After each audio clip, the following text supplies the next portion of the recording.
Thank you very much, Nick, for coming back again. And you're going to talk to us about the findings of this national survey, which now has been done 3 times, I believe. So you'll be able to give us some contrasting information as well as time has go on. So everyone, please welcome Professor Nick Lintzeris. Thank you. Can we put the slideshow onto the screen and I'll get going. So, I'm going to be talking about consumer experiences and perspectives around medical cannabis use in Australia, and it's the findings of 3 surveys that we've done, 2016, 2018, 2020. That's me, Nick Lintzeris. So I actually am an addiction medicine specialist and have spent 30 years or so working with people with alcohol and other drug problems. My first introduction working with cannabis was in that context of people who were experiencing problems with their cannabis use and wanting to look at changing their cannabis use. And really over the last 10 years or so now, have also started to look at the flip side, which is not cannabis necessarily as the harms associated with cannabis, but also now starting to look at some of the therapeutic benefits associated with cannabis. So I'm based at University of Sydney and also a South East Sydney local health district. Just want to acknowledge I've had funding for unrelated research. The research I'm presenting has been funded by Sydney University. I want to acknowledge some of my colleagues, so Lou Mills in particular, the team at the Langford initiative, so Ian McGregor and his colleagues, and Tom Arkell is a lot of the driving research in the surveys, and he's going to be talking later today. And I just also want to acknowledge the late, great David Alsop. David, myself and Ian set up the Langford initiative back in 2015, I think. And David was one of the inspirations for looking at the whole issue of consumer experiences. So I'm going to give you a bit of background about what are the CAMS surveys and how do they work. Look at then changes that have happened over that 4 or 5 year time frame. And then also spend a bit of time looking at some of the different experiences that people have when using prescribed versus illicitly sourced products. And then look at where's all this going? What are the implications? What might be happening around how we regulate medical cannabis in particular? So we know that there's been sort of increasing interest in use of cannabis for therapeutic reasons or for medical reasons. And this has been going on in Australia for well over 20 years. It started off with groups such as the Hemp Embassy and a number of other artisanal growers who started providing medical cannabis products about 20 years ago or so, long before we started having a regulatory framework. But it's also fair to say that there's been very little understanding about what the consumer experiences of accessing medical cannabis. In 2016, the TGA established their legal framework, and our first survey was done more or less on the eve of the regulatory framework. So our first survey is a snapshot of what happened before things were legal. In 2018, things have been legal for 2 years, but not much uptake. And then in 2020, we've seen now marked increase. And that's highlighted in this graph. So this is the number of TGA approvals. You can't see the numbers very well. This is 2016, first legal, 17, 18. Like almost nothing was happening. In the early days, it would take us 1 to 2 months to get an approval for a patient. It was like wading through treacle. And then around 2019, 2020, things started to change. And you can see what's happening now. The numbers up here, this is 150,000. So that's 150,000 special access permits have been issued. That doesn't necessarily mean 150,000 patients, but it's probably well over 100,000 Australians have been prescribed a legal medicinal cannabis product. because this is also, so that's cumulative. This gives you a sense of the break up between THC in green and CBD. So the vast majority of approvals are for THC-based products.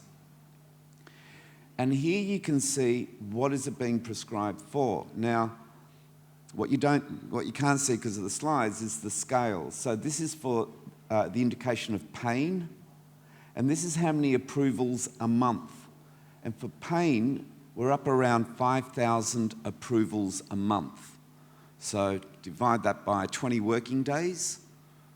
It's hundreds of approvals every day where a doctor is getting approval to prescribe for chronic pain. The other common conditions, we've got anxiety, that's up around 2,000 a month. Sleep, 800 a month. And then these other things are low numbers. Cancer, 200 odd. Neuropathies, less than 200. PTSD, less than 200 a month.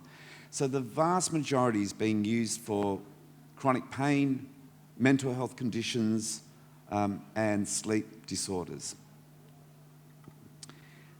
This is not what really the government had in mind when they started this off. I remember the early days of the discussions, and you look at the early guidelines that they were putting out, and everything was going to be about how do we make medical cannabis available for cancer patients in palliative care, maybe a few people in chemo, epileptic kids, and begrudgingly chronic pain.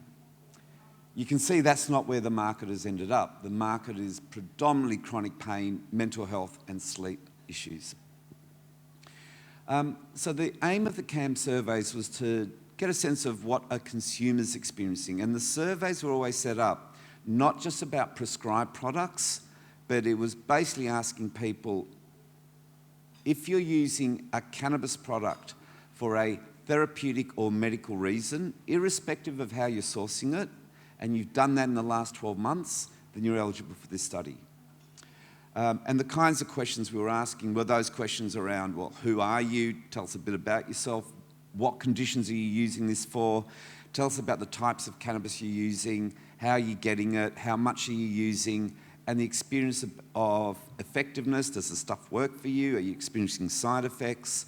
And then also getting consumers' perspectives about how they would like the system to operate. How should people be able to access the cannabis products for health reasons? It's an online, anonymous and confidential survey, so no names are asked, no one can be tracked, and we do it every 2 years. And the recruitment has been through largely online media, plus also various other groups, including some of the sort of cannabis clinics, and groups such as the Hemp Embassy have helped in promoting this. We've had 3 main journal papers that relate to the 2016, 2018 and 2020 surveys. In the first CAMS20, we had over 1,700 participants. In the second one, we had almost 1,400, and the most recent one, we've had 1,600 people. These are all open access journals, so you can actually download them. Anyone can download them off the internet. So who's completing our surveys? You can see the average age over the 3 surveys is going up.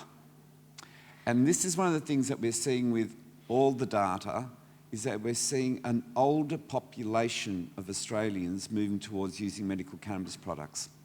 And this sort of goes against that kind of idea of, well, it's just young people that want to get free cannabis. It's definitely an increasing age. We're also seeing increasingly more and more women. So again, in the early days, it was about a third. Now it's almost a half. We've had very few Aboriginal and Torres Strait Islanders completing the survey, which is probably population sort of relevant, and also quite high rates of employment. Now, also considering that many of the people who are completing the surveys have medical conditions and may be on a pension, also an older age group. So it's not as though we're saying that half are unemployed, but 50% are employed. If you take out the pension disability, it's only about 20% of people who are not employed completing our surveys. So what are the reasons people are using their medical cannabis products for? So this is then colour coding. Green is the first survey, yellow, orange the second survey, and the grey is the most recent one. You can see here mental health conditions are going down, pain is going up, and pretty much everything else is staying pretty stable. But this also highlights, as that previous slide, that this is mainly being used for pain and for mental health conditions. And within mental health, it's mainly anxiety, depression, and PTSD. Again, the thought that we were going to be seeing people using medical cannabis to treat epilepsy, multiple sclerosis, cancers, there's a bit of that, but that's not where the main action is. It's very much pain, mental health, and to a certain degree, sleep. We asked people, why did you choose to use medical cannabis? Like, what got you interested in this? And you can see the main reason was that people found that their usual medications were not working. They wanted natural alternatives to usual medications, or they wanted to avoid the side effects of usual medications, or keen to explore alternative health strategies. It wasn't sort of necessarily being driven by health providers or friends, family saying you should do this. So it was very much sort of a bit of a dissatisfaction with conventional medicine, I think, is probably the easiest way to summarise that. We asked people about where their source of medical cannabis, and this has been a really interesting transition over time.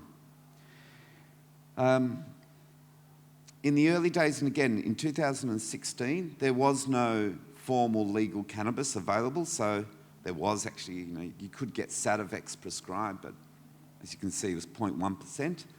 5% were sourcing it from artisanal cannabis, medical cannabis suppliers, so groups such as the Hemp Embassy, Mullaways, Church of Ubuntu. There's a whole range of artisanal medical cannabis suppliers, and they account for 5%.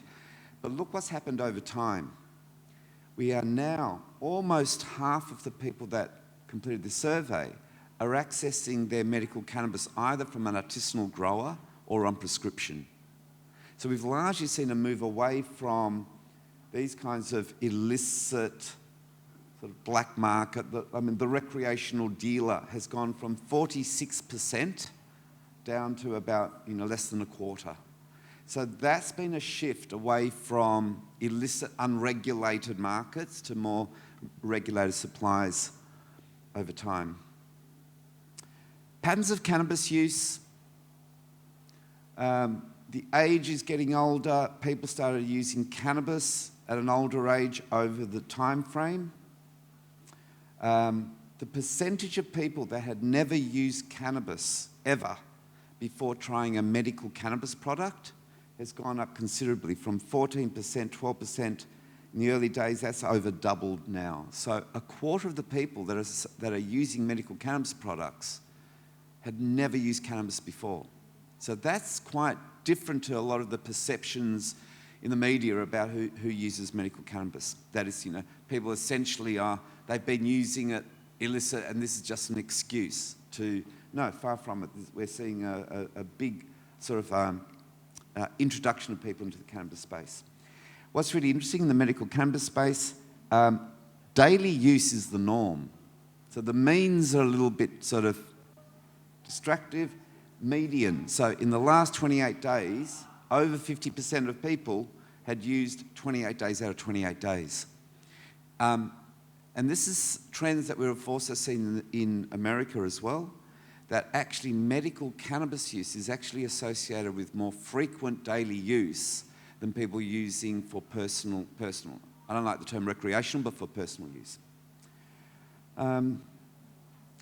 And similarly, you can see here that the proportion of people's total cannabis use, how much of that is medical, and it's gone from about 80% now going up to 90%. So that's, again, we're seeing more and more and more people that are very much in a medical use pattern rather than it being a personal or recreational use. And The cost is interesting as well. The numbers have hovered a little bit, but you can see the median cost per week. So it's still hovering around that $50, $40, $50 for all responses.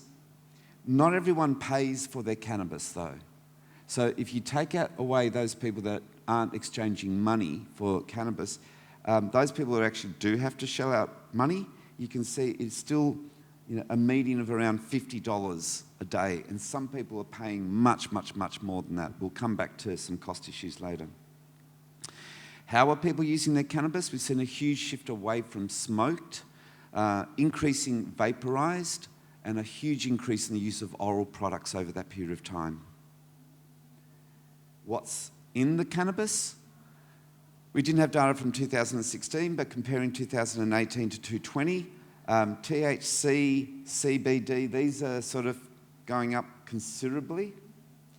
What's really interesting though is that the uncertain or varies has dropped. And that's because people are moving much more and more and more to regulated supply, be that either artisanal products or prescribed products. So as people move towards those more regulated supplies, they actually know what's in their cannabis. And if you're using it for medical reasons, I think that's pretty important, that you actually know what is in your medicine. And the other thing is also that over here is this, to what extent is the quality or composition consistent over time? And in 2018, only a third of people said that, from batch to batch to batch, it was a consistent quality. Now it's closer to 50%. They're important things if we're thinking about cannabis as a medicine, that people actually know what they're using, and that's quite important. When we ask people about effectiveness, is the medical cannabis helping with your symptom relief or your conditions? Overwhelmingly, for pretty much all conditions, very strong ratings of effectiveness. So all this, anything that is blue, red or green is more or less that there's an improvement in their health condition. So overwhelming ratings of positive effectiveness amongst the consumers. This more or less hasn't changed from survey to survey. There's always been very, very high ratings. And the other thing we asked is about engaging with healthcare providers. Had you discussed your medical cannabis use with your healthcare provider? And you can see that's been increasing in the most recent survey. And again, this is something that happens as we move to medical cannabis being seen as more as sort of a legal framework, that more and more patients are actually now talking to their health providers about the fact that they use cannabis, and that can only be considered a good thing. In terms of accessing prescribed legal cannabis, most consumers still find this a problem. Back in 2018, only, I think, 3% of people said it was easy or straightforward to access a prescription, 3%. And that was reflected in the numbers, like there was hardly anyone getting it. The numbers now are much higher, but it's still only about 20% of people said it was a straightforward process. And I think there's still a lot of uncertainty amongst many people in the community about how do I get this, where do I go for this? And the main barriers there is that patients finding it difficult to find medical practitioners who are willing to prescribe or know how to prescribe. And the other key barrier of accessing legal prescribed cannabis is the cost. And that is particularly pertinent for patients looking for CBD products. Less of an issue amongst THC, but for CBD, it is a real barrier. We asked people about how should medical cannabis be regulated. And these I've highlighted sort of the more common responses. So, should be able to buy and use medical cannabis without approval from a doctor was the strongest support. Should only be able to use medical cannabis if a doctor prescribes it. That was like one of those trick questions to check whether or not people were paying attention, and sure enough they were, because it was more or less the flip side. It was the reverse question, and it's answered in the reverse way. Most people believe that medical cannabis should just be part of routine integrated healthcare, that it should be part of the solutions available for patients and for healthcare providers. Strong support for the idea that there should be standards around the supplies. So there's strong support for that regulation. Cost is a big issue for the vast majority of consumers. And this was you can see there, not a lot of support for the current regulations. This was the 2018 data, but the other responses haven't really changed much. Ooh. So what's sort of changed in those 4 or 5 years that we've been surveying? So we are seeing some changes. The consumers are getting older, there's more women involved in accessing medical cannabis, and more people who are new to cannabis than when we first started. Much greater uptake and use of oral and vaporised routes and less smoke, so that's a good thing. A move to artisanal and prescription rather than sort of poorly regulated illicit supplies, and consequently consumers have a much better certainty about what's in their cannabis and also about regularity of access.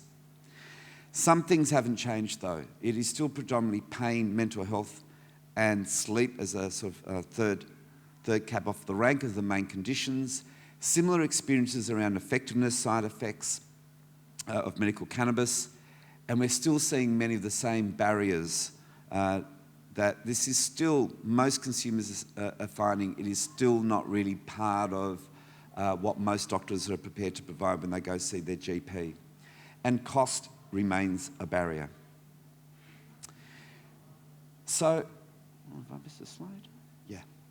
So, in the most recent survey, CAMS20, for the first time we actually had a sizable proportion of consumers who actually reported getting prescribed medical cannabis. So we were really interested to see were there any differences about the experience of getting a prescribed product versus continuing to use an illicit product. And in this category, things coming from artisanal suppliers such as Hemposium would be considered in the illicit category. So this is very much prescribed by a doctor versus everything else. Over 60% of the survey had still only ever accessed an illicit product, but now we're up to 38% had a prescription, and you can see there that about 2/3 of those had used both illicit and prescribed products in the last 12 months. Some of the differences: women were more likely to use a prescribed product than an illicit product, that the prescribed patients were a little bit older, significantly older than the illicit, and much less prior history of cannabis use before using medical cannabis. That's quite stark. So in the prescribed group, 68% of patients who were using prescribed medical cannabis said that they had never used cannabis before in their lives. So that is actually now, well, that's over 2/3. That in contrast to 22% of those people using illicit products. In terms of the conditions treated, this graph more or less shows the same things, but basically prescribed patients significantly more likely to be prescribed for pain and significantly less likely to be prescribed for sleep. Mental health and other conditions about the same between the two groups.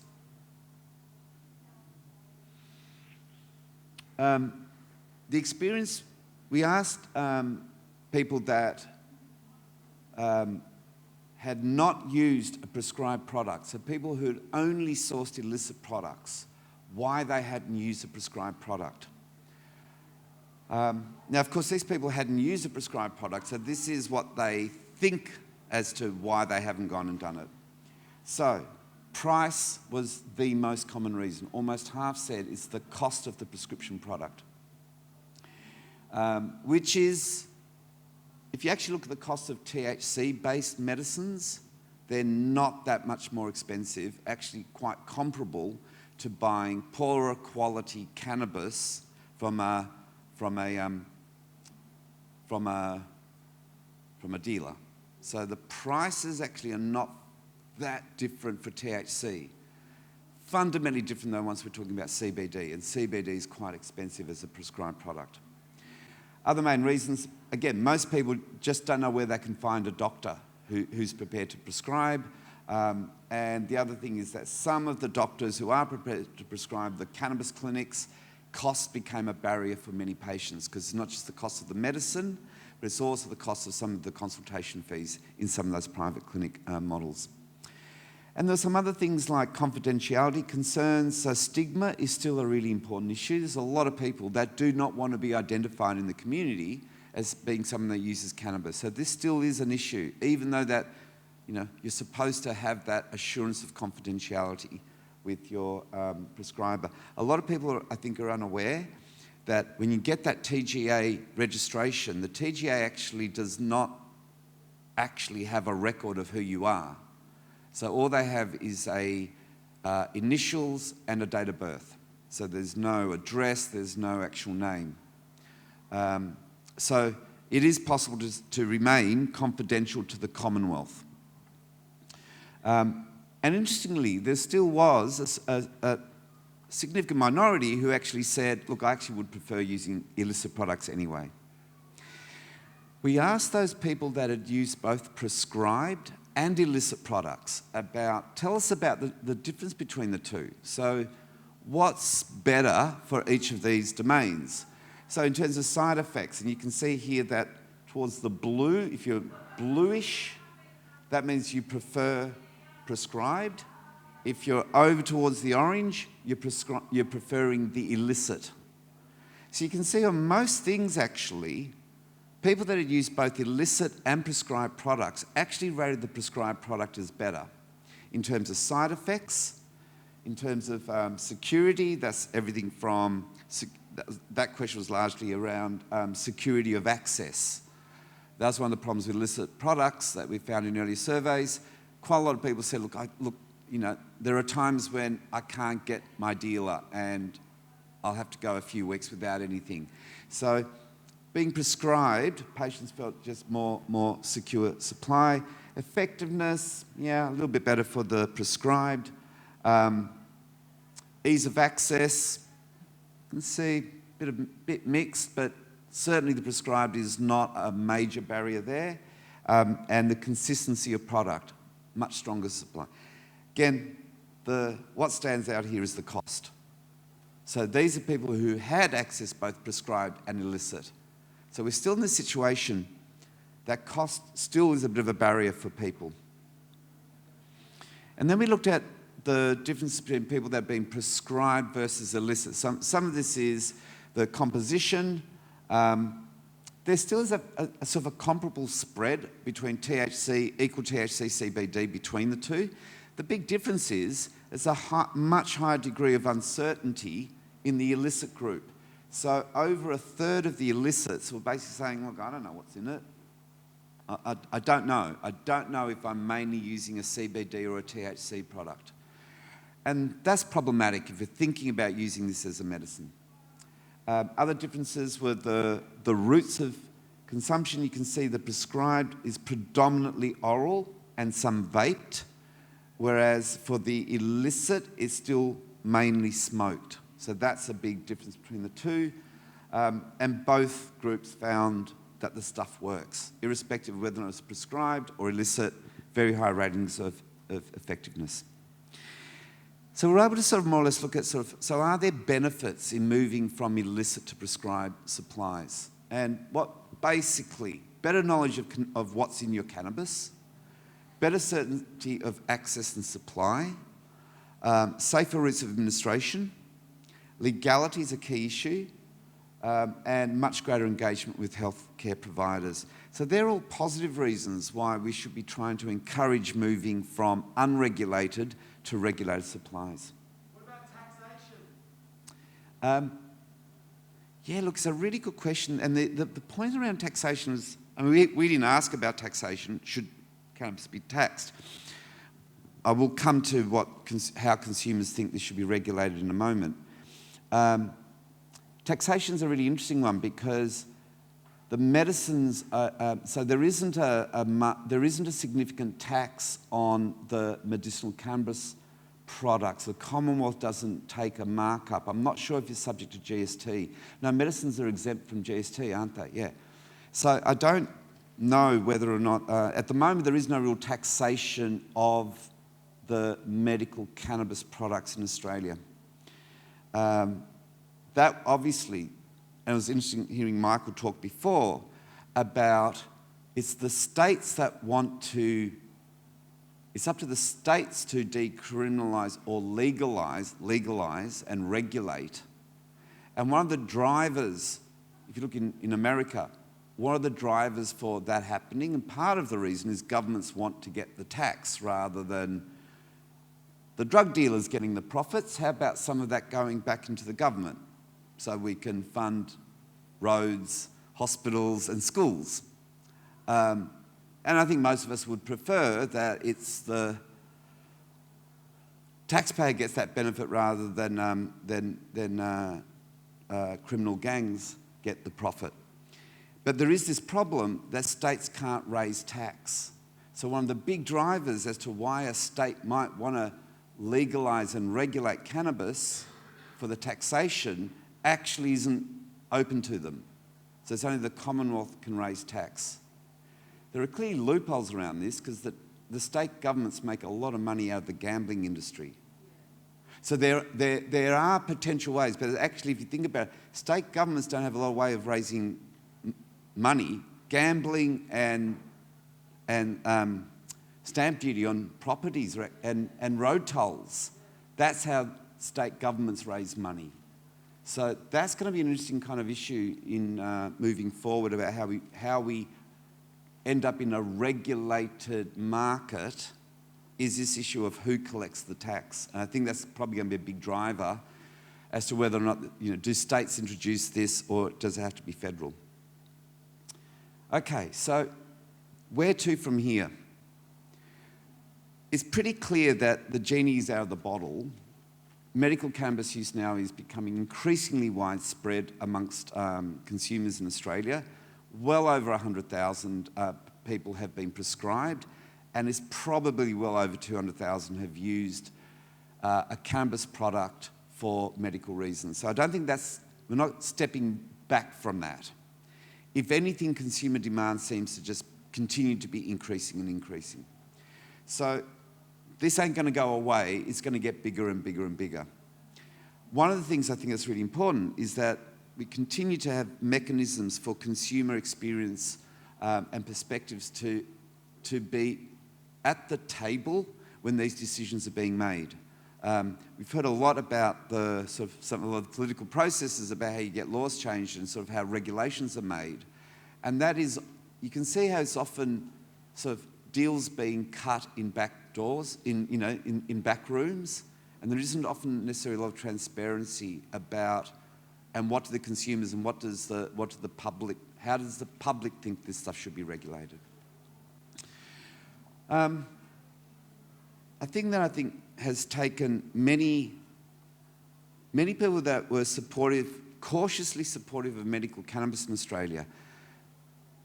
And when I was involved in the early days about, when the TGA were rolling these things out, there strongly was a perspective that this is really for some epileptic kids, some palliative care patients, a few chemo patients, and begrudgingly there may be a small number of chronic pain patients.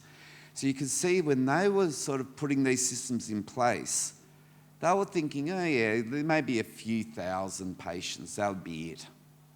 Now, that's been blown out of the water, and largely being used for a range of conditions that many people in medicine still remain somewhat sceptical about. There is a lot of scepticism around the use of, say, THC-based medicines for anxiety, for sleep, for depression. And in Australia, the Pain Society and the Faculty of Pain Medicine do not recommend the use of medical cannabis for the treatment of chronic pain. So there still is this kind of big, in many people in sort of the health space, look at what's going on with medical cannabis with this sort of sense of ill-ease, that this is not what they had hoped for when they meant to introduce medical cannabis. And this has largely been consumer-driven, as it has all around the world. I mean, these changes that have happened with medical cannabis have been consumer-led universally.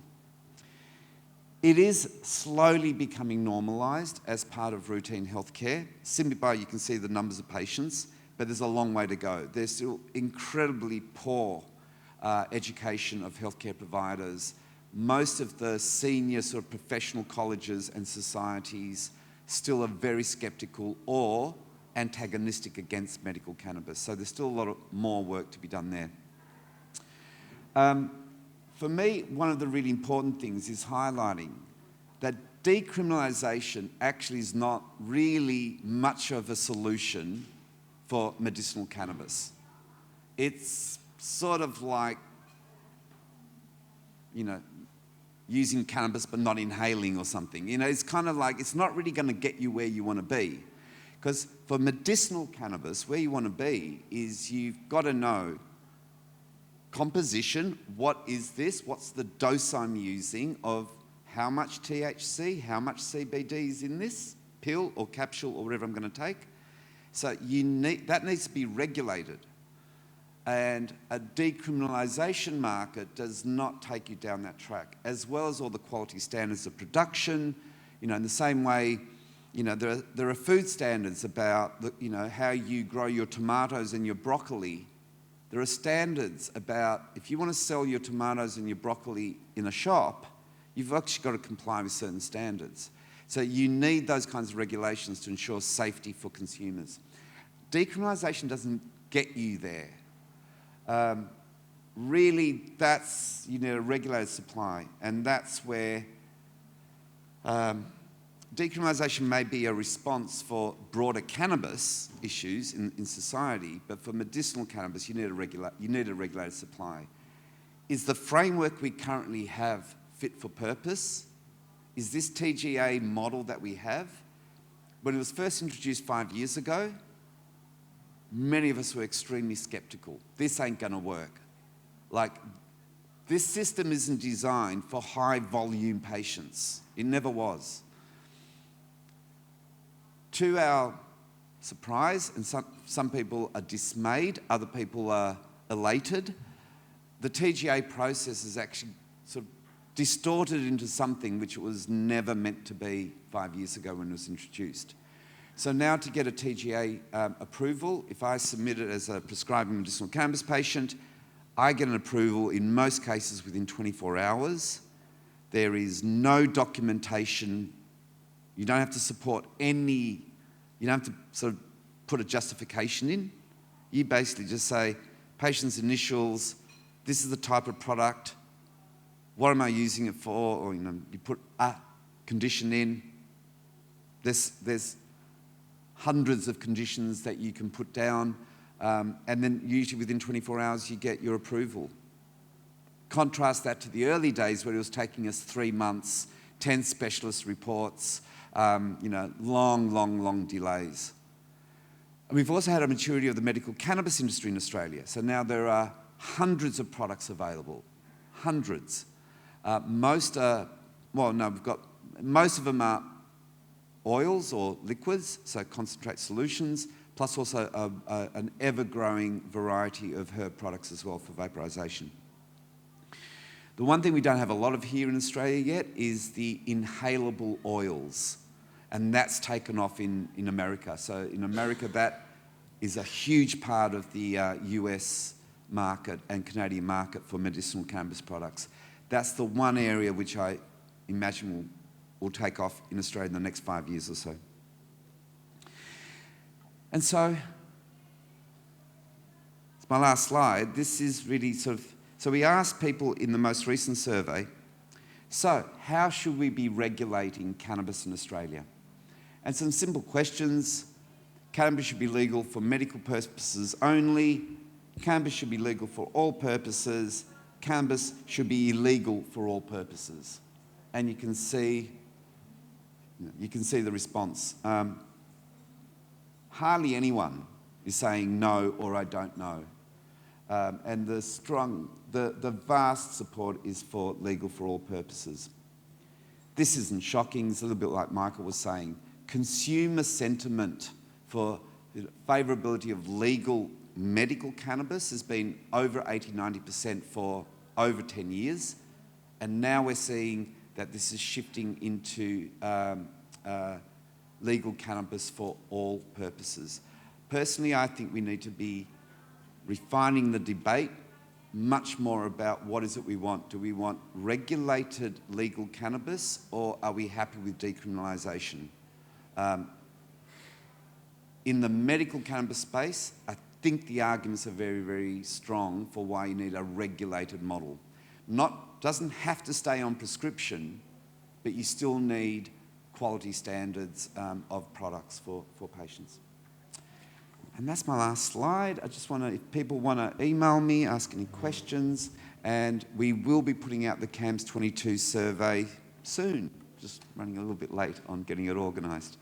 But yeah, so that will then be looking at many of the same questions, but now this is having had really about 2 years of a mature medical cannabis sort of marketplace. Thank you. Okay, thank you, Nick.